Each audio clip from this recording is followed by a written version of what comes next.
Okay, let's go.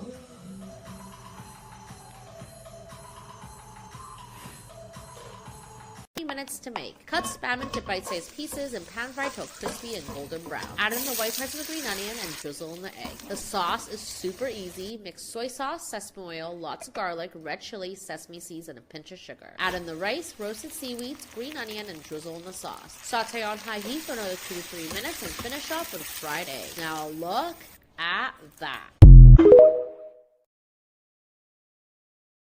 Welcome to episode 2 of Realistic Dinners, featuring ingredients that I have in the fridge. Today we're making spicy garlic spam fried rice that takes less than 20 minutes to make. Cut spam into bite-sized pieces and pan fry till crispy and golden brown. Add in the white parts of the green onion and drizzle in the egg. The sauce is super easy. Mix soy sauce, sesame oil, lots of garlic, red chili, sesame seeds, and a pinch of sugar. Add in the rice, roasted seaweeds, green onion, and drizzle in the sauce. Saute on high heat for another 2 to 3 minutes and finish off with a fried egg. Now look at that.